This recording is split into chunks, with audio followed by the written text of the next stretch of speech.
الحمد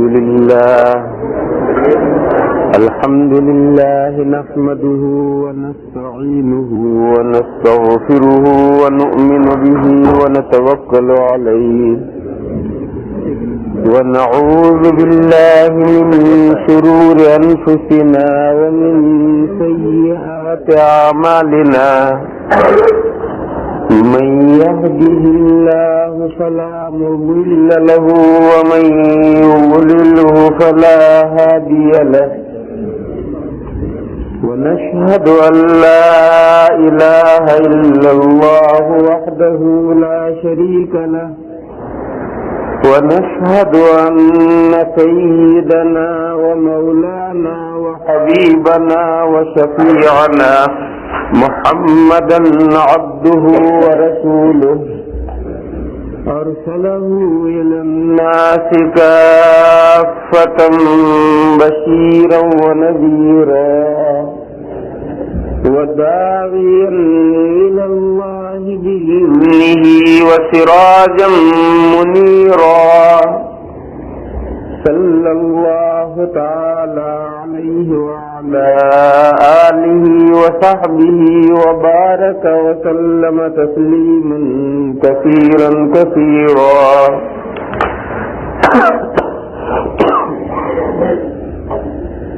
وبعد فأعوذ بالله من الشيطان الرجيم بسم الله الرحمن الرحيم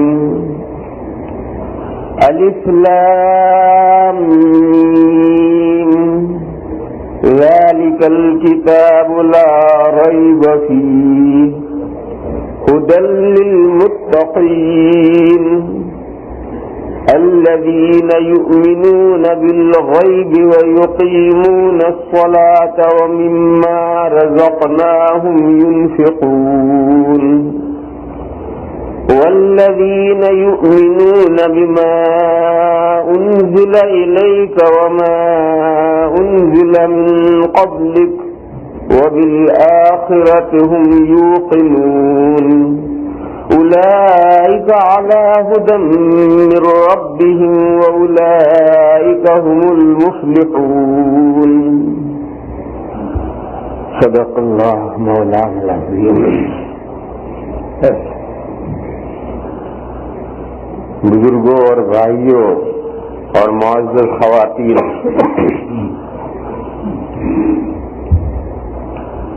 یہ قرآن کریم کی تقریباً ابتدائی آیتیں ہیں اور انہی آیات کریمہ پر آج تراویح ختم کی گئی ہے اور تراویح کی آخری رکعت میں یہی آیات کریمہ پڑھی گئی. اس لیے مناسب یہ معلوم ہوتا ہے کہ آج انہی آیات کریمہ کی تفسیر عرض کی جائے. کیجیے، آپ کو یہ تو بار بار کھولو گے لوگ تو بڑا مشکل مسئلہ ہو جائے گا، بہت مشکل مسئلہ ہو جائے گا. سب سے پہلے تو آپ یہ سمجھنا چاہیں گے، آپ کے ذہنوں میں یہ سوال پیدا ہوتا ہوگا کہ قرآن کریم ان آیات پر کیوں ختم کیا جاتا ہے.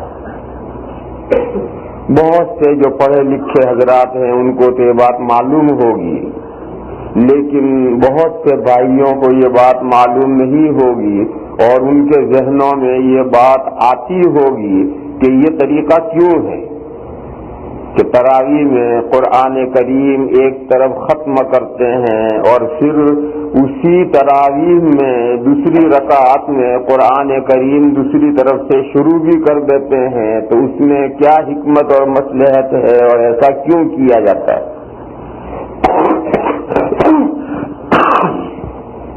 یہ سوال بہت سے حضرات کے ذہن میں آتا ہے، اس کی وجہ جاننا چاہتے ہیں، اس لیے ہم بات یہیں سے شروع کریں اور سب سے پہلے یہی چیز سمجھائیں۔ ترمذی شریف میں حدیث ہے حضور اکرم صلی اللہ تعالی علیہ وسلم سے پوچھا گیا ای العمل افضل، کون سا عمل بہترین ہے؟ ظاہر ہے کہ صحابہ کرام رضی اللہ تعالی عنہم اجمعین جو پوچھ رہے ہیں کون سا عمل، تو اس عمل سے مراد دنیا کے کام نہیں، کیونکہ انبیاء کرام علیہم الصلاۃ والسلام دنیا کے کام سکھانے کے لیے تشریف نہیں لاتے۔ دنیا کے کام تو لوگ اپنی عقلوں سے خود ہی سمجھتے ہیں اور خود ہی سیکھتے ہیں اور خود ہی دنیا کو آگے بڑھاتے ہیں اور ترقی کرتے رہتے ہیں، یہ سب انسان کرتا رہتا ہے۔ مسلم شریف میں ایک حدیث ہے جس میں ایک خاص معاملے میں حضور اکرم صلی اللہ تعالی علیہ وسلم نے یہ ارشاد فرمایا ہے کہ انتم اعلم بامور دنیاکم، تم اپنی دنیا کے معاملات خوب جانتے ہو، ٹھیک جانتے ہو، بہتر جانتے ہو، اس میں نبیوں کی ہدایت کی کوئی ضرورت نہیں۔ انبیاء کرام علیہم الصلاۃ والسلام تشریف لاتے ہیں دین سکھلانے کے لیے۔ یہی ایک ایسی چیز ہے کہ انسان اپنی عقل سے نہیں جان سکتا اور نہیں سمجھ سکتا، اس لیے ہمیشہ انبیاء کرام علیہم الصلاۃ والسلام تشریف لایا کرتے ہیں دین سکھلانے کے لیے۔ تو حضور اکرم صلی اللہ تعالی علیہ وسلم کے جو شاگرد ہیں، جو صحابہ کرام ہیں، جو پہلی امت ہے اور پہلے مومنین ہیں، وہ کوئی سوال کریں گے تو وہ سوال بھی دین سے تعلق رکھنے والا ہی کریں گے۔ تو ان کا یہ پوچھنا کہ ای العمل افضل، کون سا کام افضل ہے، یعنی دنیا کا نہیں بلکہ دینی کاموں میں سب سے افضل کام کون سا ہے، یہ ان کا سوال ہے۔ اگرچہ انہوں نے یہ قید نہیں لگائی ہے، مگر یہ قید خود بخود سمجھ لینی چاہیے کہ انہوں نے دنیا کا کوئی کام نہیں پوچھا ہے بلکہ دینی کاموں میں سے افضل کام پوچھا ہے۔ یہاں رک کر کے ایک مضمون اور سمجھ لینا چاہیے، اس میں غلط فہمی ہو سکتی ہے اور بہت سے لوگوں کو ہوئی ہے۔ میں نے جو یہ کہا کہ انبیاء کرام علیہم الصلاۃ والسلام دنیا کے کام سکھانے کے لیے نہیں آتے، بلکہ حضور نے فرمایا کہ تم اپنے دنیا کے کام تم بہتر جانتے ہو، اس سے بعض لوگوں کو یہ غلط فہمی ہوتی ہے کہ دین کا تعلق دنیا کے دھندوں کے ساتھ ہے ہی نہیں۔ ہم جس طرح چاہیں کھیتی کریں، ہم جس طرح چاہیں بزنس کریں، ہم جس طرح چاہیں ملازمت کریں، ہم جس طرح سے چاہیں حکومت کریں، یہ ہمارے دنیا کے دھندے ہیں، دین کا اس سے کوئی تعلق نہیں۔ اور انبیاء کرام علیہم الصلاۃ والسلام یہ سب سکھلانے کے لیے نہیں آتے۔ یہ غلط فہمی بہت سے لوگوں کو ہو گئی ہے، اور ایسی غلط فہمی ان مغربی ممالک میں زیادہ پائی جاتی ہے۔ جو اسکولوں میں کالجوں میں پڑھتے ہیں ان لوگوں کو ایسی غلط فہمی زیادہ ہوتی ہے۔ اس لیے اسے سمجھنا چاہیے کہ دنیا کے کام سے مراد اس کے تمام پہلو نہیں ہیں، دنیا کے کام سے مراد اس کے تمام پہلو نہیں ہیں۔ دنیا کے کاموں کا ایک حصہ دین کے ساتھ بھی وابستہ ہے اور ایک حصہ دنیا کے ساتھ وابستہ ہے۔ دیکھو میں مثال دوں، کھیتی کرنی ہے، مجھے اپنے کھیت میں کیا بونا ہے، تم جانو جو بونا ہے وہ، شریعت اس سلسلے میں کوئی تمہیں ہدایت نہیں دیتی کہ یہ بو یہ بو یہ بو یہ بو، شریعت کوئی ہدایت نہیں دیتی۔ لیکن کھیتی کرنے کا ایک پہلو یہ ہے کہ ہم اگر کسی کے ساتھ بٹائی کریں، یعنی اپنا کھیت کسی آدمی کو بونے کے لیے دیں، تو اس کے لیے کیا ضابطے ہیں اور کیا اصول ہیں، شرعاً کس طریقے پر بونے کے لیے دینا جائز ہے اور کس طریقے سے بونے کے لیے دینا جائز نہیں ہے، یہ شریعت کے ضابطے آئیں گے۔ یہ دنیا کی باتیں نہیں، یہ دین کی باتیں کہ اس طریقے سے آپ بٹائی پر کھیت دے سکتے ہیں اور اس طریقے پر بٹائی پر آپ کھیت دیں گے تو ناجائز ہو جائے گا۔ دوسری مثال لو، بزنس کرنا، کیا چیز دکان میں بیچنی ہے، کیا پرائس پر بیچنی ہے، کب دکان کھولنی ہے، کب بند کرنی ہے، یہ تمہارے معاملات ہے، دنیا کے معاملات ہے، دنیا لوگ کریں. لیکن اس کا ایک پہلو یہ ہے کہ شریعت نے کچھ چیزیں حلال کی ہیں اور کچھ حرام کی ہیں. آپ حرام چیزوں کی بزنس نہیں کر سکتے، آپ حلال چیزوں کی بزنس کریں. دکان کب کھولنی ہے، کب بند کرنی ہے آپ جانیں، لیکن اس میں فرائض اگر چھوٹتے ہیں، فرض نمازیں اگر چھوٹتی ہیں تو ایسی ٹائمنگ دکان کی جائز نہیں ہے کہ جس میں فرض نمازیں قضا ہو جائیں. یہ دین کے ساتھ معاملہ ہو گیا. کسی چیز کو بیچنا اور خریدنا، اس کی کون سی شکلیں جائز ہیں اور کون سی شکلیں ناجائز ہیں، یہ سب دین کے معاملات ہیں. تو بزنس میں بھی ایک پہلو دین کا آ جاتا ہے تو تب وہ چیزیں دین کے ساتھ تعلق پیدا ہو جائے گا اس کو. ٹھیک اسی طریقے پر سمجھنا چاہیے کہ ملازمت اور نوکری کا مسئلہ ہو یا پالیٹکس اور سیاست کا مسئلہ ہو، کوئی بھی چیزیں ہوں، ان کے دو پہلو ہیں. ایک پہلو وہ ہے جو دین کے ساتھ جڑا ہوا ہے اور ایک یہ ہے کہ وہ خالص دنیا کا پہلو ہے، دین سے اس کا کوئی تعلق نہیں ہے. تو حضور اکرم صلی اللہ تعالی علیہ وسلم نے جو ارشاد فرمایا ہے کہ تم اپنے دنیا کے معاملات کو بہتر سمجھتے ہو، یہ وہ دنیا کے معاملات ہیں جو خالص دنیا کے معاملات ہیں. ورنہ انسان کا کوئی عمل ایسا نہیں ہے کہ جس کے بارے میں اللہ نے ہدایات نہ دی ہو. اللہ کی ہدایات اور احکام انسان کی زندگی کے ہر پہلو کے بارے میں ہے. انسان کے احوال کیا ہیں؟ انسان کے احوال 5 ہیں. ان 5 احوال کے بارے میں اللہ کی ہدایات موجود ہیں. پہلا حال یہ ہے عقیدے،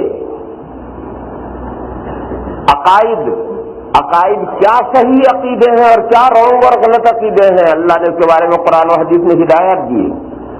عبادتیں، اللہ کی بندگی کیسے کرنی ہے، اس کے بندگی کرنے کے کیا طریقے صحیح ہیں اور کیا طریقے غلط ہیں، اس کے بارے میں سب ہدایتیں موجود ہیں. یہ نہیں کہ انسان جس طرح چاہے بندگی کرے، جو چاہے عقیدے رکھے. ٹھیک اسی طریقے سے معاشرت یعنی لوگوں کا باہم رہن سہن، میاں بیوی کو کیسے رہنا ہے، ماں باپ کو اور اولاد کو کس طرح سے رہنا ہے، بھائی بہنوں کو آپس میں کس طرح رہنا ہے، پڑوسیوں کے ساتھ کس طرح سے رہنا ہے، مسلمانوں کو غیر مسلموں کے ساتھ کس طرح رہنا ہے. معاشرت کے تمام ضابطے اور اصول ہیں، ان اصول کے مطابق شریعت نے ہدایات دی ہیں، اس کے ساتھ بھی دین کا تعلق ہے. اسی طرح سے اخلاق، جیسے انسان کا ظاہر اچھا اور برا ہوتا ہے، انسان کا جو ظاہر ہے وہ اچھا بھی بنا سکتا ہے، آدمی برا بھی بن سکتا ہے، خوبصورت بھی ہوتا ہے اور بدصورت بھی ہوتا ہے. اسی طرح سے انسان کا اندر باطن وہ بھی خوبصورت بھی بنتا ہے اور بدصورت بھی بنتا ہے. تو اندر جو خوبصورت بنتا ہے اس کا نام ہے اخلاق حسنہ، اور اندر جو بدصورتی پیدا ہوتی ہے اس کا نام ہے اخلاق سیئہ. اور شریعت اس حصے سے بھی تعلق رکھتی ہے اور وہ پوری ہدایات دیتی ہے.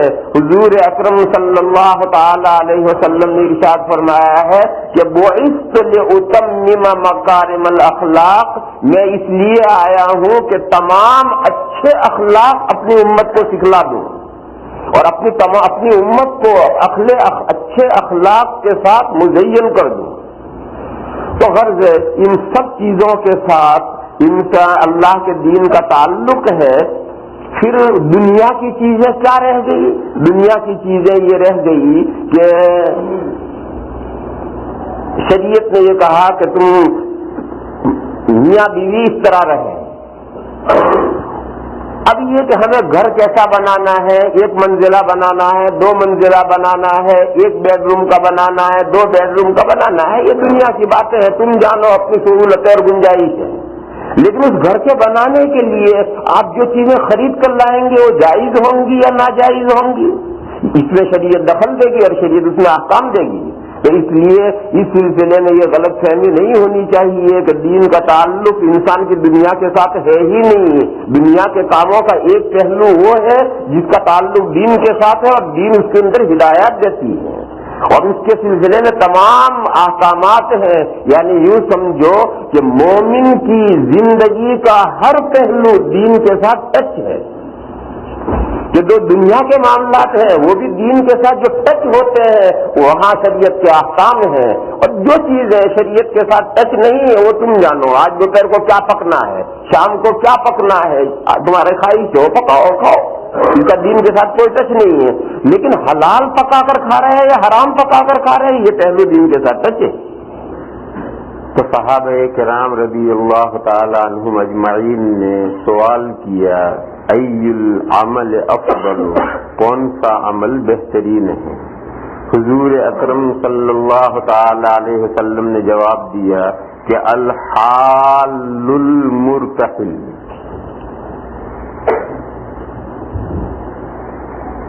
الحال کے معنی ہے مسافر جو لمبے سفر سے آ رہا ہے اور اس نے آ کر کے پڑاؤ ڈالا. الحال کے معنی ہے پڑاؤ ڈالنے والا مسافر, اور المرتحل کے معنی ہے کوچ کرنے والا, سفر شروع کرنے والا مسافر. یعنی وہ مسافر جو لمبا سفر کر کے آیا, اس نے پڑاؤ ڈالا اور ریسٹ کیا, آرام کیا, سویا, کھایا, پیا, ایک وقت تک رکا اور پھر آگے سفر نے شروع کر دیا. سفر ختم نہیں کیا, سفر روکا نہیں. تو یہ عمل بہترین عمل ہے. یہ حضور اکرم صلی اللہ تعالی علیہ وسلم کا ایک ارشاد ہے کہ تمام دینی کاموں میں سب سے بہترین عمل وہ ہے کہ جو مسلسل کیا جائے.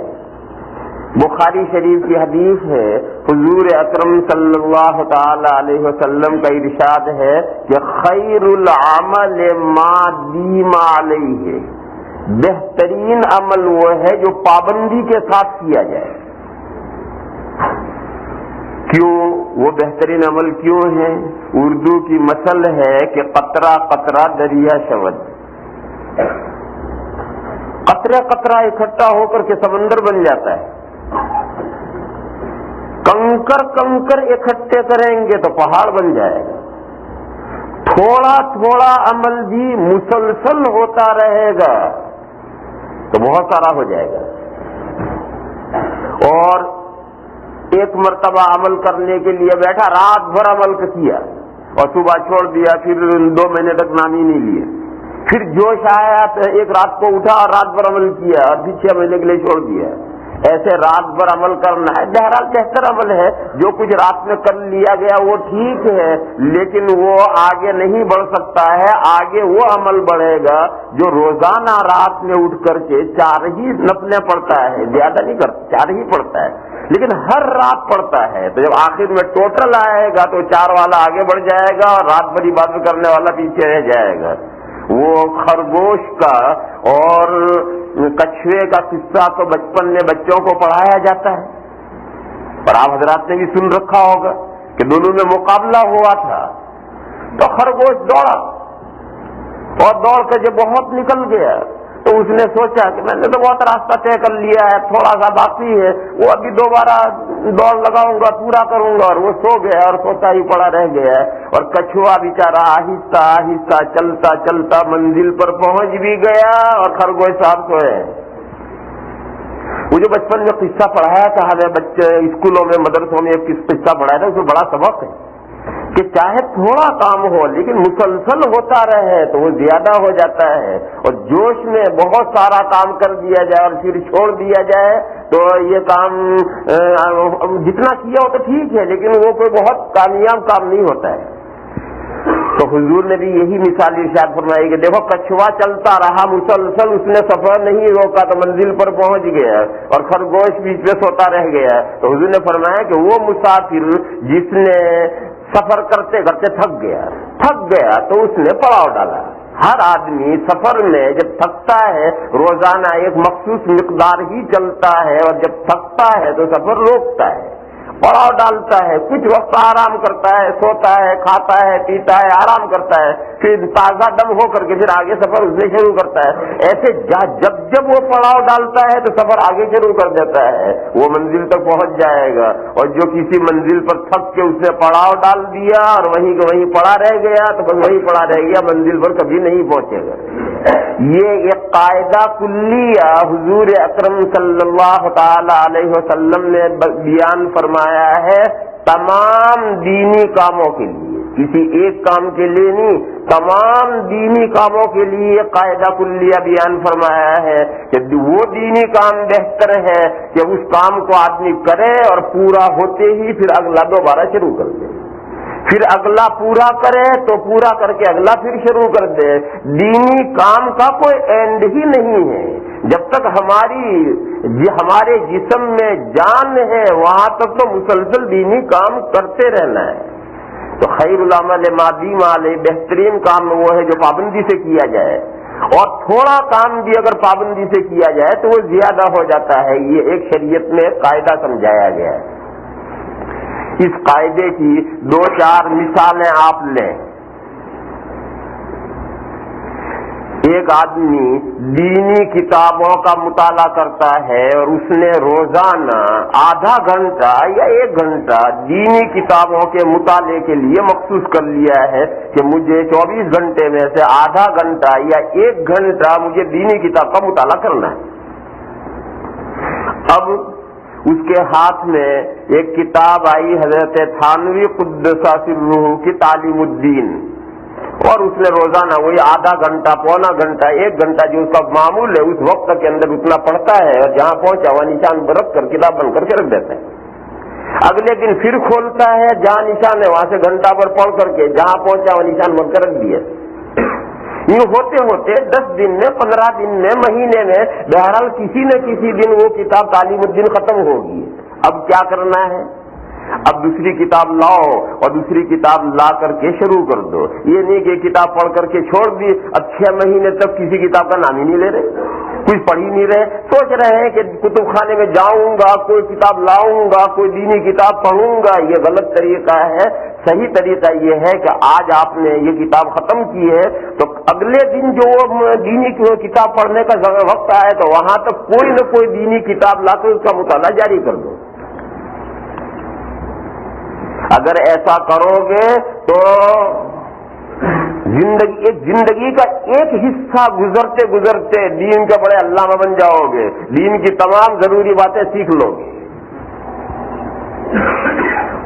اور مگر ہماری صورتحال کیا ہے؟ ہماری صورتحال یہ ہے کہ کبھی کوئی اچھی دینی کتاب آ گئی ہاتھ میں تو بڑا جوش آ گیا اور رات لے کر بیٹھے اور رات بھر پڑھتے رہے اور فجر کی نماز غائب، اور وہ کتاب ختم کر دی اور ختم کر کے رکھ دی۔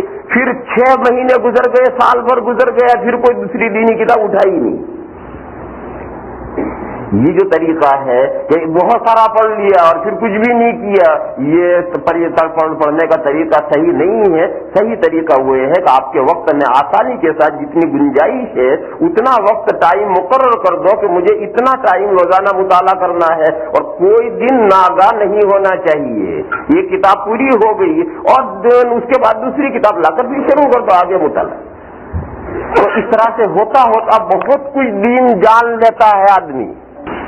پھر حدیث شریف کے مطابق یہ نہیں ہے کہ آج آپ کتاب تعلیم الدین ختم کر دی، پھر ڈھونڈ کر کے دوسری کتاب دینی لا کر آئندہ کل شروع کریں گے، نہیں، یہ حدیث کے مطابق نہیں ہے۔ حدیث کے مطابق یہ ہے کہ آج جس مجلس میں آپ نے یہ کتاب ختم کی ہے دوسری دینی کتاب پہلے سے لا کر رکھو اور آج ہی کے وقت کے اندر PDF میں دوسری شروع بھی کر ڈالو، 1 صفحہ 2 صفحے 4 صفحے پڑھ کر ختم، تاکہ بیچ میں وقفہ ہی نہ رہے کہ کل دوسری لاؤں گا تو کل نہیں آئے گی، بعد میں کتنے دن گزر جائیں گے۔ الحال المرتحل کے معنی یہی ہے کہ مسافر نے پڑاؤ ڈالا اور وہ پڑاؤ ڈالا اور آگے چل دیا، درمیان میں جتنا آرام کرنا ہے تو اتنا ہی اس نے آرام کیا ہے۔ ایک دوسری مثال لو اس کی،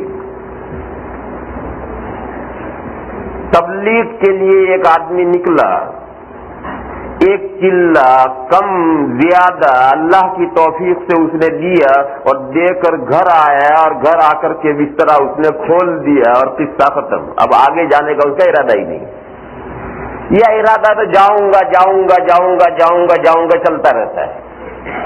نہیں، یہ کوئی عمل نہیں ہے۔ ایک دن تو گیا 40 دن چلا آیا اور پھر اس کے بعد میں نام چھوڑ دیا، 2 سال تک نام ہی نہیں لیتا ہے۔ نہیں، بہترین عمل یہ ہے کہ جتنا تمہارے پاس میں وقت ہے، تمہارے پاس 3 دن کا ٹائم ہے، 3 دن کے لیے نکلو، 10 دن کا ٹائم ہے، 10 دن کے لیے نکلو، 40 دن کا ٹائم ہے، 40 دن کے لیے نکلو، اور وہ ٹائم پورا کر کے گھر آؤ، گھر کا نظام سنبھالو۔ اپنا جو نظام ہے، جاب کا نظام ہے یا بزنس کا نظام ہے، کھیتی کا نظام ہے، کسی چیز کا نظام، وہ نظام سنبھالو، اپنے گھر والوں کا نظام سنبھالو، اور ساری چیزیں سیٹ کر کے جب یہ دیکھا کہ یہ کام صحیح ہو گیا اور کام ہو گیا، نظام قابو میں آ گیا، تو پھر 3 دن کے لیے نکل جاؤ۔ پھر 3 دن لگا کر کے آئے اور پھر آ کر کے اپنا نظام سنبھالا اور کام پر قابو پایا، اور قابو پا کر کے پھر 3 دن نکل گئے۔ یہ عمل 3 دن کے لیے، مثال کے طور پر 3 دن کے لیے عمل نکلنے کا عمل اگر مسلسل جاری رہے گا تو ہماری زندگیوں میں انقلاب آئے گا، ہماری زندگیوں میں انقلاب آئے گا۔ اور اگر ہم جا کر 6 مہینے جا کر کے تبلیغ میں لگا کر گھر آ کر بیٹھ گئے اور پھر کبھی نام ہی نہیں لیا، تو وہ 6 مہینے کا اثر جو ہے وہ 6 ویک تک رہے گا، 6 ویک کے بعد وہ اثر ختم۔ پھر ہماری زندگی جس ڈگر پر تھی اسی ڈگر پر چلنی شروع ہو جائے گی، اور وقفے سے مسلسل نکلنے کا عمل جاری رکھو گے تو وہ رنگ اپنے گھر میں آئے گا، اپنی بیوی فیملی میں آئے گا، بیوی بچوں میں آئے گا، دوست احباب میں آئے گا، سب میں آئے گا، اور ہماری اور ہمارے متعلقین کی زندگی دینی بنے گی۔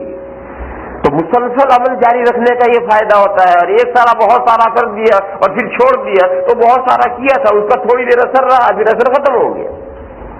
یہ دوسری مثال ہے جس کو سمجھنی چاہیے۔ لہذا دین کا، یہ بھی ایک دین کا کام ہے، یہ دین کا کام مسلسل اللہ کے راستے میں نکلنے کا عمل یہ مسلسل جاری رہنا چاہیے۔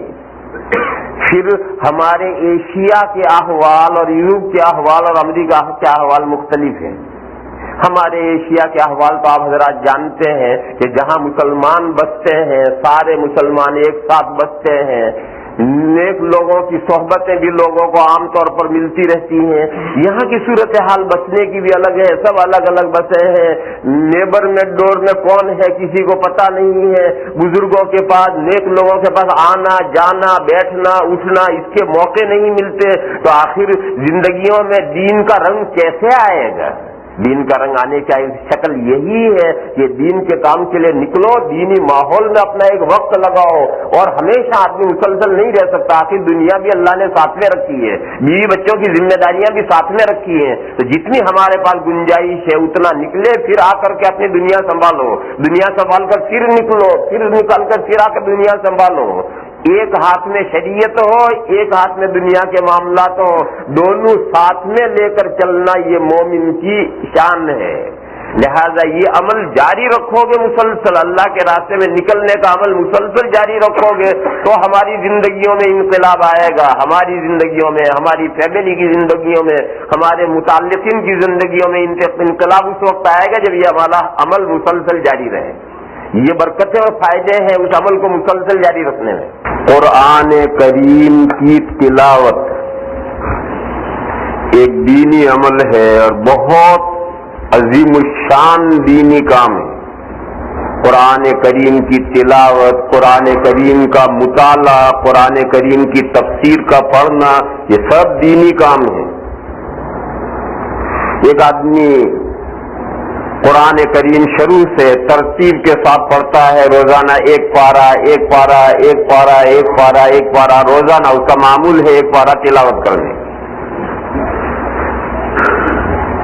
تو جس دن قرآن کریم کی تلاوت آخر تک پہنچے تو بند کر کے رکھ دیا کہ پھر دوسرا شروع کریں گے نہیں، دوسرا شروع کریں گے نہیں۔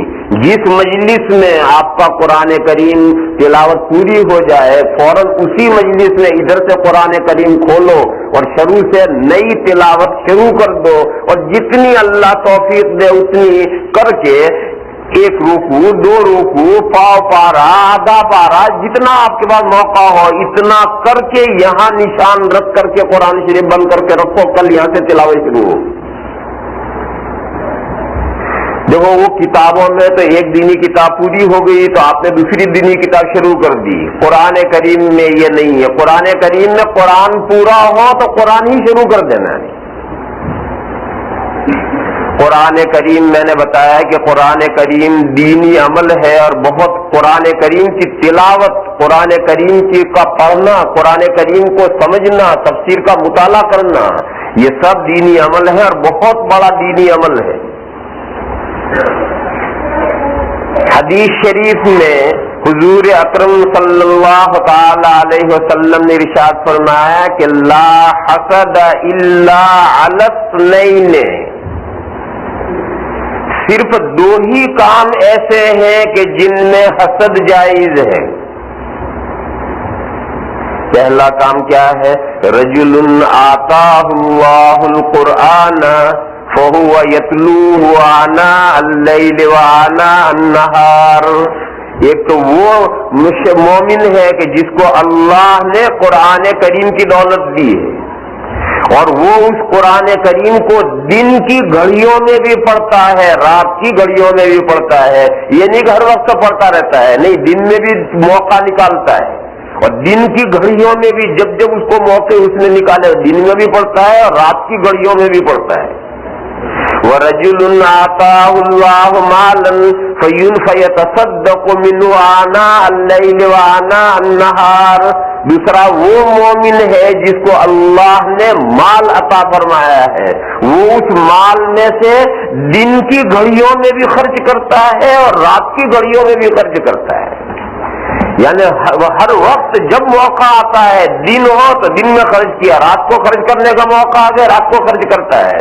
اس کا یہ خرچ کرنے کا عمل کنٹینیوسلی جاری رہتا ہے، اور اس کا یہ تلاوت قرآن کا عمل کنٹینیوسلی جاری رہتا ہے۔ تو جس آدمی کو اللہ نے قرآن کی دولت دی ہے اور وہ اس کو پڑھنے کا عمل کنٹینیوسلی جاری رکھتا ہے، ایک تو اس پر حسد کیا جا سکتا ہے، اور ایک جسے اللہ نے دنیا کا مال دیا ہے اور وہ اس مال میں سے صدقہ اور خیرات کرنے کا عمل کنٹینیوسلی جاری رکھتا ہے، تو ایک اس پر حسد کیا جا سکتا ہے۔ بس یہی 2 شخص ہیں جن پر حسد کرنا جائز ہے، اس کے علاوہ کسی پر حسد کرنا جائز نہیں ہے۔ حسد حرام ہے، حسد حرام ہے، مگر ان 2 آدمیوں پر حسد کرنے کی اجازت دی گئی۔ علماء کرام نے یہ بتایا کہ حسد کی 2 صورتیں ہیں، حسد 2 طرح کا ہے، ایک حسد حقیقی اور ایک حسد مجازی۔ حسد حقیقی تو یہ ہے کہ کسی شخص کی پاس ہم نے اللہ کی نعمت دیکھی، اللہ نے کسی کو تندرستی دی ہے، اللہ نے کسی کو خوبصورتی دی ہے، اللہ نے کسی کو فراغ والی دولت دی ہے، اللہ نے کسی کو علم و فضل دیا ہے، اللہ نے کسی کو جاہ و جلال اور مرتبہ دیا ہے، ہم نے کسی کے پاس اللہ کی نعمت دیکھی اور ہم یہ آرزو اور تمنا کریں کہ اللہ کرے اس کا یہ نعمت چھین جائے،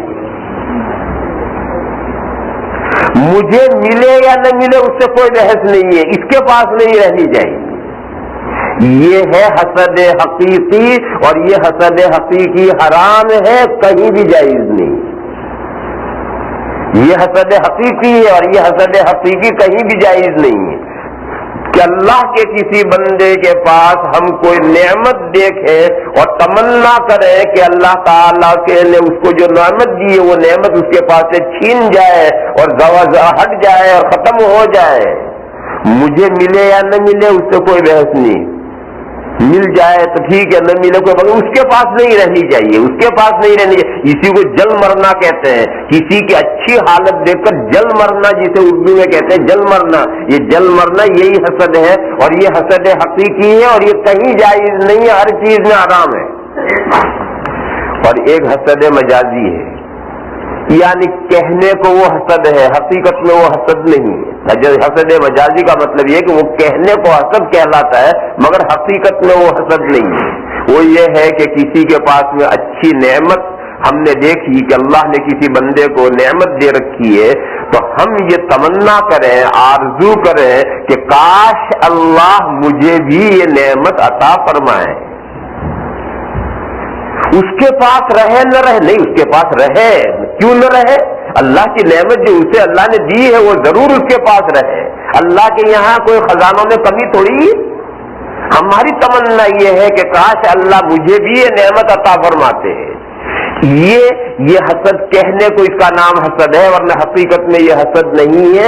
اسے عربی میں تو کہتے ہیں غبطہ، اور اردو میں کہتے ہیں رشک کرنا، اور اس کو مجازن حسد کہا گیا ہے۔ مشکات شریف کے ایک شارح ہیں میرک رحمت اللہ علیہ، جو حدیث شریف کے شارح ہیں، انہوں نے یہ کہا کہ یہ جو حدیث ہے کہ لا حسد الا علی اثنین، دو آدمیوں پر حسد کیا جا سکتا ہے بس، یہاں حسد سے مراد حسد حقیقی نہیں ہے، حسد مجازی ہے۔ یعنی اگر اللہ نے کسی مومن بندے کو قرآن کی دولت دی ہے اور وہ دن میں بھی پڑھتا ہے رات میں بھی پڑھتا ہے، تو یہ نعمت ایسی ہے کہ آدمی کو اس کی آرزو کرنی چاہیے کہ کاش اللہ تعالیٰ مجھے بھی یہ دولت عطا فرماتے قرآن کریم کی، اور میں بھی اسی طرح سے تلاوت کرتا۔ تو یہ رشک اور غبطہ آدمی میں پیدا ہونا چاہیے، اس لیے کہ یہ دولت واقعی ایسی ہے کہ جس پر آل ٹپکنی چاہیے۔ ایسے اللہ تعالیٰ نے کسی کو مال دیا ہے، دنیا میں لکھ پتی کروڑ پتی ہے، ہونے دو، ہمارا کیا، اللہ تعالیٰ ان کے اور نعمتیں اور بڑھائیں، وہ کوئی غبطہ کرنے کی چیز نہیں۔ لیکن ایک بندے کو اللہ نے مال عطا فرمایا ہے اور وہ اس مال میں سے خیراتیں کرتا ہے، دن کو موقع آتا ہے دن میں کرتا ہے، رات کو موقع ہے رات میں کرتا ہے، اللہ کا مال خیراتیں کر کر کے اپنے آخرت کا بیلنس بڑھا رہا ہے۔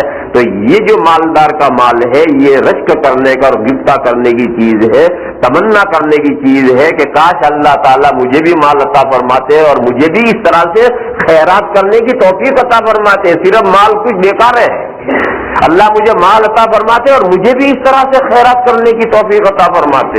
تو حضور نے فرمایا کہ بس یہ دو چیزیں ایسی ہیں کہ جن کے بارے میں حسد کیا جا سکتا ہے، اس کے علاوہ کہیں حسد جائز نہیں ہے۔ اس حدیث شریف سے کیا معلوم ہوا کہ قرآن کریم اللہ کی ایک بہت بڑی دولت ہے۔ جس بندے کو اللہ نے یہ دولت عطا فرمائی ہے وہ دولت واقعی اس قابل ہے کہ ہم اس کی تمنا کریں، ہم اس کا رشک کریں، ہم اس پر رال ٹپکائیں، ہم اللہ سے آرزو کریں، اللہ سے دعائیں کریں۔ لہذا اللہ کی ایک بہت بڑی دولت ہے قرآن کریم۔ پھر قرآن کریم اللہ کی کتاب ہے۔ تو میرے بھائیوں، قرآن کریم اللہ کی بہت بڑی دولت ہے، اس لیے کہ یہ اللہ کا کلام ہے، اللہ کی صفت ہے۔ اور یہ کتاب کیوں آئی ہے؟ اللہ نے خود اس کا تعارف کرایا ہے، الف لام میم ذالک الکتاب لا ریب فیہ، یہ اللہ کی کتاب ہے۔ اس کتاب میں، پوری کتاب میں کہیں انگلی رکھنے کی جگہ نہیں ہے، کوئی پکڑنا چاہے کہ دیکھو یہ بھول ہے اس کتاب میں، اس کتاب میں یہ بھول ہے، یہ فالٹ ہے، یہ غلطی ہے، یہ بات رانگ ہے، پورے قرآن کریم میں ایسی کوئی جگہ نہیں ہے جس میں شک اور شبہ کی بات ہو۔ یہ بات اللہ کی کتاب ہونے کی دلیل ہے۔ دیکھو آج سے 1400 سال پہلے یہ کتاب نازل ہوئی ہے، اور لوگ کیا کہتے ہیں، کافر لوگ کیا کہتے ہیں، یہ اونٹوں کے زمانے کی کتاب ہے۔ آج راکٹ کا زمانہ آ گیا، اتنا زمانہ بدل گیا، اور معلوم نہیں آگے کہاں تک زمانہ بدلے گا، قیامت تک کچھ پتہ نہیں ہے۔ لیکن یہ قرآن کریم آج سے 1400 سال پہلے اونٹوں کے زمانے میں جیسی تازہ اور اپ ٹو ڈیٹ تھی، آج بھی اسی طرح سے تازہ اور اپ ٹو ڈیٹ ہے، اور قیامت تک اسی طرح سے تازہ اور اپ ٹو ڈیٹ ہے۔ اور کائنات کے جو حقائق اس میں بیان کیے گئے ہیں، جس انداز سے آج تک کسی بات پر سائنس کتنے پہلو بدل چکی، اور ایسٹرونومی کے اندر کتنے انقلابات آ چکے، لیکن قرآن نے جو حقائق بیان کیے ہیں اس میں آج تک کسی کو انگلی رکھنے کا موقع نہیں ملا ہے۔ یہ اس بات کی دلیل ہے کہ اللہ کی کتاب ہے، اور یہ کیوں آئی ہے؟ ھدی للمتقین، پرہیزگاروں کو راستہ دکھلانے کے لیے اتری. پرہیزگاروں کو راستہ دکھلانے کے لیے، یعنی آدمی مومن ہو گیا. ایک تو کافر آدمی ہے، ایک مومن ہے. پھر مومن ایک عام مومن ہے، پھر ایک مومن کے اندر بھی متقی مومن ہے، پرہیزگار مومن ہے، نیک مومن ہے. وہ بھی اس قرآن کریم کی گائیڈنس کا محتاج ہے. اس کی ہدایت کے بغیر وہ بھی زندگی نہیں گزار سکتا. بلکہ انسان ترقی کرتا کرتا دین میں ترقی کرتا کرتا چاہے کسی مرحلے تک پہنچ جائے، حتیٰ کہ انبیاء کرام، حتیٰ کہ تمام نبیوں کے آقا سید المرسلین حضرت محمد مصطفیٰ صلی اللہ تعالی علیہ وسلم بھی اس قرآن کریم کے گائیڈنس کے محتاج.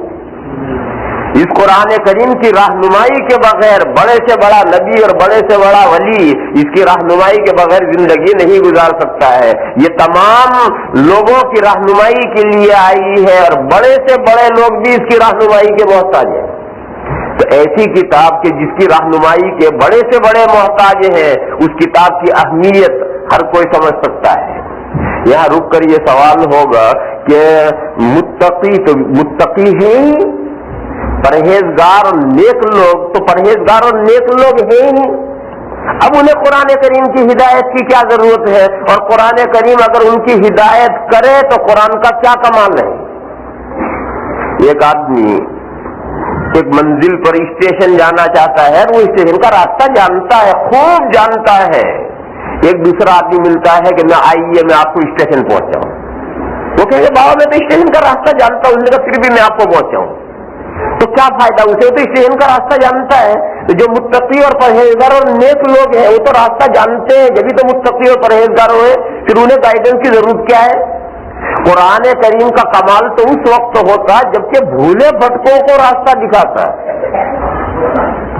جو اسٹیشن کا راستہ نہیں جانتا اسے کوئی راستہ دکھائے تو پھر اس نے ہیلپ کی اور مدد کی.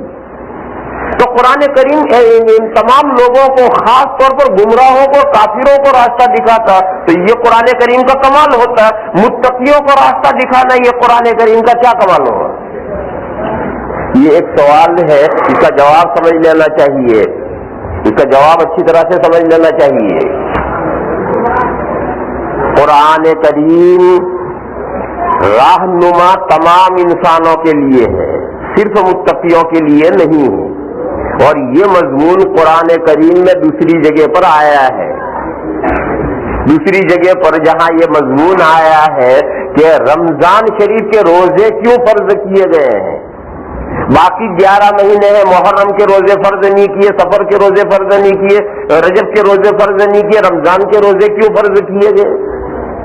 تو اللہ تعالیٰ نے اس کیوں کا جواب دیا ہے کہ رمضان کے روزے اس لیے فرض کیے گئے ہیں کہ رمضان شریف میں قرآن کریم اتارا گیا ہے.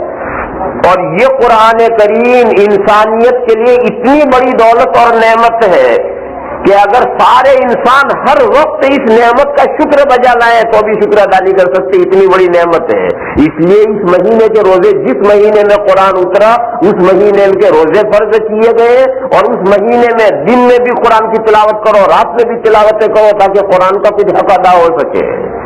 یہ مضمون قرآن کریم میں آیا ہے. وہ آیت یہ ہے، شہر رمضان الذی انزل فیہ القرآن. رمضان کا مہینہ وہ مہینہ ہے جس مہینے میں قرآن کریم اتارا گیا ہے. شہر رمضان الذی انزل فیہ القرآن ھدی للناس. تمام لوگوں کی ہدایت کے لیے اتارا گیا ہے. پھر یہ مضمون بہت آگے چلتا ہے. مجھے تو بس یہ ھدی للناس اتنا ہی بتلانا ہے کہ یہ رمضان کے روزے فرض اسی لیے کیے گئے ہیں کہ اس رمضان میں قرآن کریم اتارا گیا ہے. وہ قرآن کریم جو تمام انسانوں کی رہنمائی اور ہدایت کے لیے اتارا گیا ہے. جب یہ قرآن کریم میں آیت ہے تو یہ تو ذہن صاف کر لو کہ قرآن صرف متقیوں کی ہدایت کے لیے نہیں آیا ہے، تمام انسانوں کی ہدایت کے لیے آیا ہے. لہذا اعتراض ختم، آدھا اعتراض ختم، آدھا یہ رہ گیا باقی کہ ٹھیک ہے تمام انسانوں کی ہدایت کے لیے قرآن کریم آیا ہے، تو یہ جو پہلی آیت ہے قرآن کی، اسے ھدی للمتقین کیوں کہا، ھدی للناس کیوں نہیں کہا؟ یہاں متقیوں کی تخصیص کیوں کی کہ یہ قرآن متقیوں کی ہدایت کے لیے آیا ہے؟ یہ بات کیوں کہی؟ قرآن تو سارے انسانوں کی ہدایت کے لیے آیا ہے، پھر اس متقیوں کی تخصیص کیوں کی گئی؟ یہ آدھا سوال باقی ہے۔ تو یہ تخصیص دو وجہ سے، یہ تخصیص دو وجہ سے، ایک تو قرآن کریم کی اہمیت ظاہر کرنے کے لیے تخصیص کی گئی ہے، کیونکہ جو گمراہ ہے، راستہ سے ناواقف ہے، بے خبر ہے، وہ اس کے لیے اگر کسی کتاب نے رہنمائی کی، کسی کتاب نے اگر اس کی رہنمائی کی تو اسے کون سی بڑی بات ہوئی؟ ہو تو گمراہ تھا، بے خبر تھا، جاہل تھا، اس کی رہنمائی ضرورت تھی اس کو۔ کمال تو کسی کتاب کا اس وقت ہے کہ کوئی انسان اس کی ہدایت سے مستغنی نہ ہو سکے۔ مومن ہو گیا، اب بھی اس کو قرآن کی ہدایت چاہیے، ایمان لانے کے بعد میں نیک صالح اور پرہیزگار متقی ہو گیا، اب بھی قرآن کی ہدایت چاہیے، قرآن کی ہدایت کے بغیر نہیں۔ تقوی اور پرہیزگاری میں بڑھ کر کے اولیاء اللہ بن گئے، اولیاء اللہ کو بھی اس کی ہدایت چاہیے، اس کی ہدایت سے وہ بھی مستغنی نہیں۔ انبیاء کرام علیہم الصلوۃ والسلام وہ بھی قرآن کی ہدایت سے مستغنی نہیں ہے۔ یہ تو ایسی کتاب ہے کہ جس کی رہنمائی سے کوئی مستغنی ہے ہی نہیں۔ دوسری بات یہ ہے کہ اس وقت قرآن کریم کی اس پہلی آیت میں قرآن کریم کی تعریف کی جا رہی ہے، انٹروڈکشن بھی ہے، تعارف بھی کرایا جا رہا ہے اور قرآن کی تعریف بھی کی جا رہی ہے۔ اور قاعدہ یہ ہے، سنو ایک قاعدہ یہ ہے کہ جب تعریف کا محل اور موقع ہوتا ہے تو قابل تعریف چیزیں ہی ذکر کی جاتی ہیں، دوسری چیزیں ذکر نہیں کی جاتی۔ اور جب بیان اظہار حقیقت کا موقع ہوتا ہے تو ہر چیز ظاہر کی جاتی ہے۔ دیکھو میں مثال دوں، کینیڈا کی ایک آدمی ہسٹری لکھ رہا ہے، تو جو ہسٹری کینیڈا کی لکھے گا وہ ہسٹری میں ہر چیز بتائے گا کہ اس ملک میں کون سے جانور پائے جاتے ہیں، تو ہر جانور کا ذکر کرے گا، تاکہ خنزیر کا بھی ذکر کرے گا، کیڑے مکوڑے جو بھی جانور پائے جاتے ہیں سب کا ذکر کرے گا۔ انسان پائے جاتے ہیں کیسے کیسے، ہر انسان کا ذکر کرے گا، کالے کا، گورے کا، برے کا، اچھے کا، جاہل کا، عالم کا، ہر ایک کا ذکر کرے گا۔ اس ملک میں کیا کیا پھل پائے جاتے ہیں تو ہر پھل بتائے گا، چاہے وہ اسٹرابری کیوں نہ ہو، جو کھٹی ہوتی ہے اسے بھی بتائے گا۔ پودوں کا ذکر کرے گا تو ہر پودے کا ذکر کرے گا، کیوں؟ ہسٹری لکھ رہا ہے، وہ جو ملک کی تاریخ لکھ رہا ہے، ملک کی تاریخ لکھ رہا ہے، اسے سب چیزیں بیان کرنی ہوں گی۔ دوسری مثال لو، کوئی بہت بڑا فنکشن ہے، اس فنکشن میں کینیڈا کا پرائم منسٹر جو ہے وہ آیا ہوا ہے، اس فنکشن میں اس کو ایڈریس دینا ہے، سپاس نامہ دینا ہے، اسے ایڈریس دینا ہے، اس ایڈریس میں یہ سب چیزیں نہیں لکھی جائیں گی، بلکہ اس ایڈریس میں تو ملک کی وہ چیزیں بیان کی جائیں گی کہ کینیڈا وہ ملک ہے جس میں بڑے بڑے سائنٹسٹ ہیں، بڑے بڑے اکانومی کے ماہرین ہیں، یہاں ریونیو کی بڑی بڑی چیزیں ہیں، ہمارے اس پرائم منسٹر کے کوششوں سے ملک میں یہ ترقی کی چیزیں، یہ خوبی کی باتیں ہیں، وہ سب ذکر کی جائیں گی۔ بیکار نکمنی چیزیں ذکر نہیں کی جائیں گی۔ اگر بیکار نکمنی چیزیں ذکر کرنے لگو تو وہ ایڈریس نہیں رہے گا، وہ تو جوتا ہو جائے گا جو منہ پر پڑے گا۔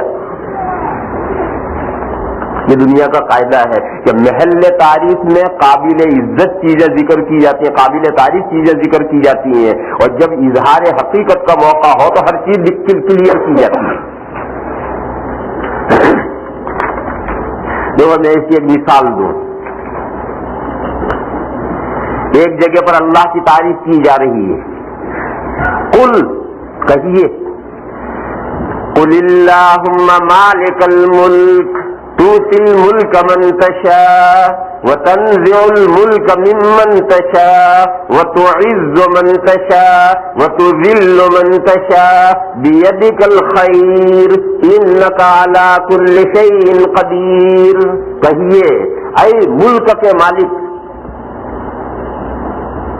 آپ جسے چاہے ملک بخش دے، توتی الملک من تشاء، جس سے چاہے ملک لے لے چھین لے، وتنزع الملک ممن تشاء، آپ جسے چاہے عزت بخش دے، وتعز من تشاء، اور جس کی عزت چاہے چھین لے اسے ذلیل کر دے، وتذل من تشاء، آپ کے قبضے میں آپ کے ہاتھ میں بلائی ہے، بے شک آپ ہر چیز پر پوری قدرت رکھنے والے ہیں، آپ کے ہاتھ میں بلائی ہے، برائی کس کے ہاتھ میں ہے بتاؤ؟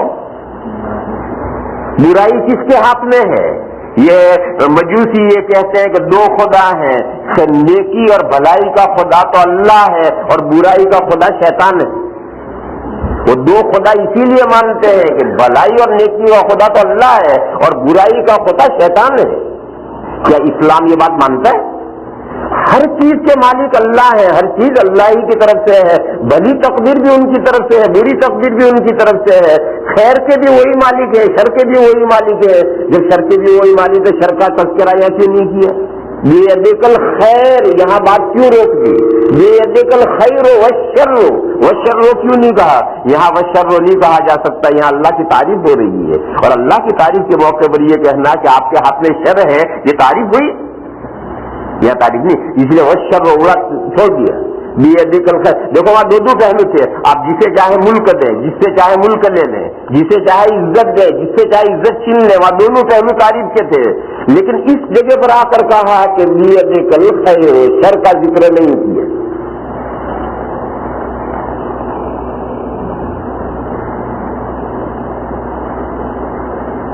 اور ایک دوسری جگہ پر ہے، قرآن کریم میں ایک دوسری جگہ پر ہے کہ کافر یہ کہتا ہے جب اسے خیر پہنچتی ہے تو یہ کہتا ہے کہ یہ تو میں نے محنتیں کی، کوششیں کی، اس لیے مجھے یہ خیر پہنچی ہے، رات دن محنتیں کی تو مجھے خیر پہنچنی چاہیے، اور برائی اور شر پہنچتی ہے تو کہا یہ تقدیر ہے، اللہ کا فیصلہ ہے۔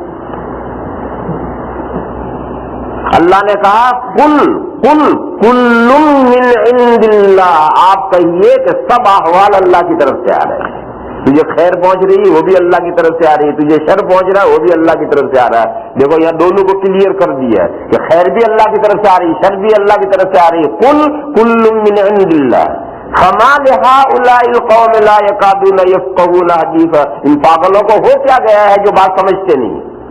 دیکھو یہاں اظہار حقیقت کا موقع تھا تو ڈکلیئر کر دی کہ خیر بھی اللہ کے یہاں سے آتی ہے، شر بھی اللہ کے یہاں سے آ رہی ہے، ہر چیز اللہ کے یہاں سے آ رہی ہے، اور اس آیت میں بیدک الخیر کہا، شر کا ذکر نہیں کیا، کیوں؟ وہاں اللہ کی تعریف کی جا رہی ہے۔ تو جہاں تعریف کا موقع ہوتا ہے وہاں قابل تعریف چیزیں ہی ذکر کی جاتی ہیں، اور جہاں اظہار حقیقت کا موقع ہوتا ہے وہاں پوری حقیقت ظاہر کی جاتی ہے۔ تو دیکھو قرآن کریم کی پہلی آیت میں قرآن کریم کی تعریف کرنی ہے تو وہاں کہا ھدی للمتقین، یہ قرآن وہ ہے جس کے گائیڈنس کے بڑے سے بڑے لوگ بھی اس کے گائیڈنس کے محتاج ہیں۔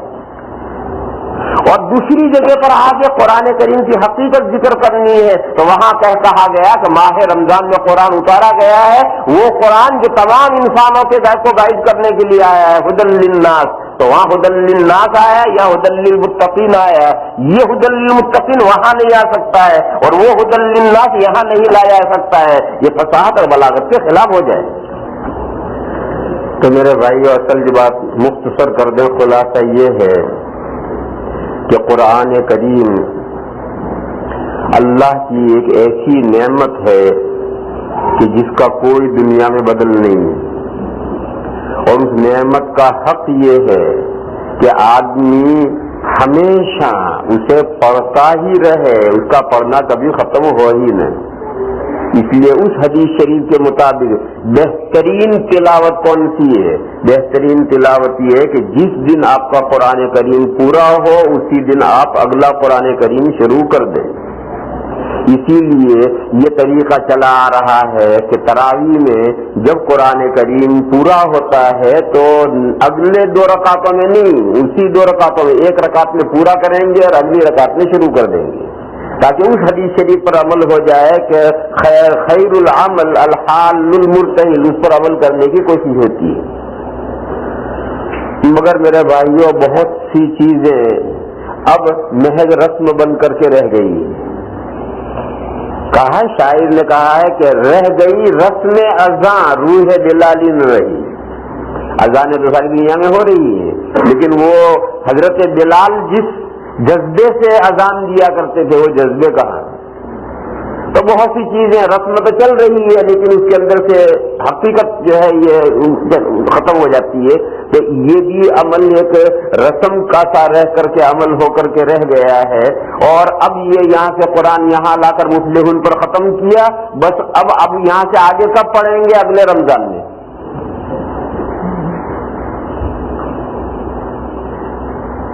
حالانکہ قرآن کریم میرے بھائیو اس لیے نہیں تھا. قرآن کریم تو ہمیشہ پڑھنے کے لیے ہے. اور ایک مسئلہ اور سمجھ لو، قرآن کریم ہمیشہ پڑھنے کے لیے ہے. یہ بات عربوں کے لیے، یہ بات عربوں کے لیے ہے کہ قرآن کریم ہمیشہ پڑھنے کے لیے ہے. ہمارے لیے دو باتیں ضروری ہیں. قرآن کریم ہمیشہ پڑھنے کے لیے ہے اور ہمیشہ اس کو سمجھنے کی کوشش کرو، اس کی مطالعہ کرو، اس کا ترجمے دیکھو، اس کی تفسیریں دیکھو. یہ دونوں کام ہمارے لیے ہمیشہ ضروری ہے. دیکھو عرب وہ تو اہل لسان ہے، ان کی زبان عربی ہے، وہ تلاوت کریں گے تو مطلب بھی سمجھتے چلے جائیں گے. لہذا انہیں دو عمل نہیں کرنے، وہ ایک ہی عمل میں دونوں عمل ہو جائیں گے، تلاوت بھی ہو جائے گی اور فہم قرآن بھی ہو جائے گا. مگر میرے بھائیو ہماری یہ کم نصیبی ہے کہ ہم عربی زبان نہیں جانتے، لہذا ہمیں دو عمل کرنے پڑیں گے. ایک تو قرآن کریم کی تلاوت اور ایک قرآن کریم کو سمجھنے کی کوشش. جو قرآن کریم کو ہم سمجھیں گے تو وہی تو وہ قرآن کریم ہمارے لیے گائیڈنس بنے گا، ہماری رہنمائی کرے گا. اور اگر ہم اسے سمجھتے ہی نہیں ہیں تو اس پر ہم کیا عمل کریں گے؟ لہذا ہمارے لیے دو عمل ضروری ہے. ایک تو ہمیشہ اس کی تلاوت جاری رہنی چاہیے اور الحمدللہ یہ عمل ہمارے اندر ہے اور حافظوں میں بھی ہے اور غیر حافظوں میں بھی ہے. اور الحمدللہ مسلمان بہت بڑی مقدار میں اللہ کے توفیق سے روزانہ کچھ نہ کچھ تلاوتیں ضرور کرتے ہیں. اور اگر صبح شام تلاوت نہیں کرتے تو نماز میں تو تلاوتیں کرنی ہی پڑتی ہیں، یہ تو آٹومیٹکلی مجبوراً کرنی ہے. تو یہ بھی تلاوتیں برابر ہو رہی ہے، پورے قرآن کی ہو رہی ہے، تھوڑے قرآن کی ہو رہی ہے، جو کچھ بھی ہو رہی ہے بہرحال تلاوتیں ہو رہی ہیں. لیکن جو عمل ہمارے یہاں کوتاہی ہو رہی ہے، کم ہو گیا ہے اور عمل نہیں ہوتا، وہ میرے بھائیوں عمل ہے قرآن کو سمجھنے کی کوشش ہے ہمارے یہاں نہیں ہے. جتنی ہونی چاہیے اتنی قرآن کریم کے سمجھنے کی کوشش نہیں ہے. دیکھو قرآن کے سمجھنے کا بہترین طریقہ تو یہ ہے کہ آپ روزانہ 5 کلمے عربی کے سیکھ لیں. 5 کلمے نہیں سیکھتے 3 سیکھ لو، 3 نہیں سیکھتے 2 سیکھ لو، 2 نہیں سیکھتے تو 1 کلمہ روزانہ عربی کا سیکھ لو، تو سال میں 360 کلمے ہوں گے. اور اگر اللہ نے ہمیں 50 سال کی زندگی دی ہے تو 50 سال 50 کو 360 سے ضرب دو، کتنے کلمے ہو جائیں گے؟ 25 سال میں آپ قرآن کریم مکمل قرآن کے ایک ایک لفظ کو سیکھ سکتے ہیں اور قرآن سمجھنے لگیں گے صرف 25 سال میں. لیکن ہماری کم نصیبی یہ ہے کہ ہمیں اللہ تعالیٰ 60 سال کی زندگی دیتے ہیں، 70 سال کی زندگی دیتے ہیں، 80 سال کی زندگی دیتے ہیں. بتاؤ چچا نے 80 سال میں الحمد شریف کتنی مرتبہ پڑھی ہوگی؟ کوئی حساب نہیں کر سکتا، اتنی پڑھی ہوگی. لیکن چچا الحمدللہ رب العالمین کا مطلب بھی نہیں سمجھتے. کیوں نہیں سمجھتے؟ انہوں نے سمجھنا چاہا ہی نہیں. ورنہ الحمد شریف میں کتنے کلمے ہیں اور اس الحمد شریف کو سمجھنے کے لیے کتنے دن لگتے ہیں. آدمی انڈیا سے کینیڈا میں آتا، پاکستان سے کینیڈا میں آتا اور سال بھر ہوتے ہوتے انگریزی بولنا شروع کر دیتا ہے. کیوں شروع کر دیتا ہے؟ اسے جاب چاہیے. انگریزی بولے بغیر کیسے جاب کرے گا؟ تو دنیا کا جاب کرنے کے لیے تو 1 سال کے اندر وہ انگریزی بولتا ہو جاتا ہے. اور اللہ کی کتاب الحمد شریف 80 سال تک پڑھتا رہتا ہے اور 1 کلمہ نہیں سمجھتا ہے. کیوں نہیں سمجھتا؟ وہ سمجھنا چاہتا ہی نہیں. اگر چاہتا تو یہ صورتحال نہ ہوتی. لہذا میرے بھائیوں قرآن کریم متقیوں کی ہدایت کے لیے ہے، یعنی مومن، پرہیزگار، نیکوکار، صالح، تو اولیاء سب کو قرآن کریم کی ہدایت کی ضرورت ہے، اور قرآن کریم کی ہدایت جب تم سمجھو گے تو اس میں سے ہدایت نکلے گی۔ لہذا تلاوتیں تو الحمدللہ خوب ہو رہی ہے، اور اللہ تعالیٰ ہمیں اور زیادہ تلاوتوں کی توفیق عطا فرمائے، کیونکہ یہی ایک نعمت ہے جو ہمارے پاس میں ہے۔ اس نعمت سے اگر ہم فائدہ نہیں اٹھائیں گے تو کون اٹھائے گا؟ لیکن جو کوتاہی ہماری ہو رہی ہے قرآن کریم کے سمجھنے کی کوتاہی ہو رہی ہے۔ میرے بھائیو، عربی نہیں سیکھتے ہو نہ سیکھو، مگر کم سے کم روزانہ 15 منٹ کا وقت، میں نہیں صرف 15 منٹ کا وقت نکالو، آدھا گھنٹے کا وقت مقرر کر دو کہ مجھے اس آدھا گھنٹے میں کوئی تفسیر بھی ترتیب پڑھنی ہے، کہ میں تو پڑھا ہوا نہیں تو کسی سے پڑھوا کر سنیے، اور جتنا اس آدھے گھنٹے میں پڑھو اسے دماغ میں رکھو کہ اللہ نے کیا فرمایا، میری زندگی کے بارے میں کیا ہدایت دی، اس پر عمل کرنے کی کوشش کرو۔ اور اسی طرح سے قرآن کریم کا مطالعہ، تفسیر کا مطالعہ جاری رہنا چاہیے، اور صرف مطالعہ ذہنی عیاشی کے لیے نہیں، اس میں جو قرآن کریم کی تفسیر میں پڑھو اس کو اپنی زندگی میں اتارو۔ تو تلاوت اور قرآن کریم کا سمجھنا، یہ دو نعمتیں اللہ تعالیٰ اگر ہمیں عطا فرما دے تو عربوں کو تو دونوں باتیں ایک ساتھ حاصل ہوتی ہیں، مگر ہمیں دو محنتیں الگ الگ کرنی پڑیں گی۔ یہ ماہ مبارک جس سے ہم گزر رہے ہیں، جس ماہ مبارک میں قرآن کریم اتارا گیا ہے، اللہ کے فضل و کرم سے بے حساب قرآن کریم کی تلاوتیں ہوتی ہیں، پڑھی جاتی ہیں۔ ہماری اس مسجد میں ہمارے حافظوں نے 3 پارے پڑھ کر کے قرآن کریم آخر تک پہنچایا، اگلا قرآن شروع کر دیا، اب آگے اگلا قرآن شروع ہوگا۔ یہ اللہ کی ایک بہت بڑی نعمت ہے جو تمام مسلیوں کو بھی، ائمہ کے اور حفاظ کی برکت سے اور طفیل سے سب کو قرآن کریم سننے کو ملا، اور یہ سب ہوا۔ اللہ تعالیٰ اس نعمت کو اور بڑھائیں، اور اللہ تعالیٰ ہمیں زیادہ سے زیادہ اپنی کتاب کی تلاوت کی توفیق عطا فرمائیں۔ مجھے تو صرف یہ گزارش کرنی ہے کہ ہم اجمیوں کے لیے صرف تلاوت کافی نہیں،